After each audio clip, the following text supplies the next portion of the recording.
وی بلها مخالفینو په بلها تبصره وکړي، بلها مخالفینو په بلها تبصره وکړي. او داستا په سر چې زیړ رومال داستار دی که پګړی ده. سلامونه نیکی خیلی احترامات ملګرو، بلال یم ستاسو ورور.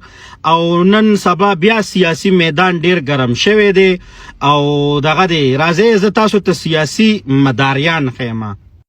په سیاسی مداریانو کې ماشاءالله علي محمد خان به تاسو ډیر ښه پیژنئ چې درود شریف به وویل په جلسه کې او دروغ به شروع کړل.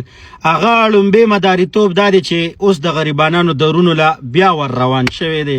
نو که صحابه په چا پخ کړی وي دا نه وای چې ګینې مونږه اوړه ګران کړل، غوړیم ګران کړل او د خپل الیکشن دپاره مو چې دی نو دې غریبانانو ته وفاق بدنامو او د هغه د اوړه مو په دغو قات کړو، خو بیا م ورځي د هغو د لاسونو ګټلې نوړې خولې ته کوي، پته نه لګي چې دا کم مخلوق دی. نو د دغې مخلوق نه په لومبې پکې چې دی د دې مداري نه ځان وساتې.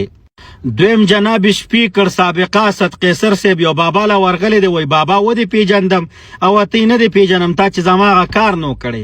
یو ورته وی بابا وی بس مونږ خو چې دی نو دغه کړی او ستا کار شوی یو ټک پاتې و، خو بس اسمبلې ماتې شولې دغه دی. نو په دا وجه باندې ستا کار ونه شو، ګینې ما محمود خان ته ویلي و. بیا بل یو بابا و هغه ګورنر صاحب راولېږه ورته وی د هلیکاپټر چابي راکې که نه شین دی کم.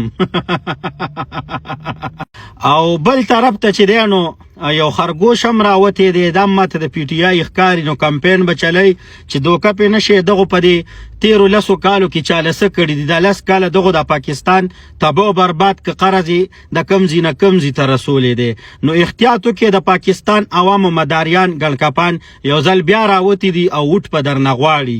خو چونکې مونږ د خیبر پښتونخوا پښتانه اوټ نه غواړو، مونږه اختصاب غواړو چې د 97 ارب نه قرضې د پی ټي آی په 10 کاله ګورنمنټ کې دا د 987 ارب ته څنګه ورسېدې، د دې د باقاعده اختصاب وکړي شي او دا ټول چې څومره سیاسي مداریان دي دا د ګرفتاره کړي شي. ولې چې مونږ د دغو سره اختلاف هم دی، خو بلکې دغو زمونږ د عوامو سره سخت ظلم او زیاتې کړی دی.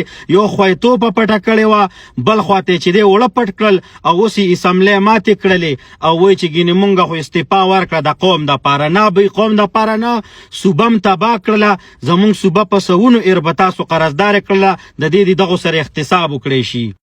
بل د دغه ټولو سره خو به زمونږ اختلاف وي، خو واحد یوه محترم زرتاج ګل صاحب د چې په دا باندې د څوک هم نه خفه کېږي، دې سه زمونږ هېڅ قسم ته اختلاف نشته، نه سیاسي او نه ذاتي او نه بل څه. ولې چې دې ته مونږ چرته کې چې دی نو تاسو ته ښه پته ده نه شو ټینګېدی که نه قربان مو شم شعر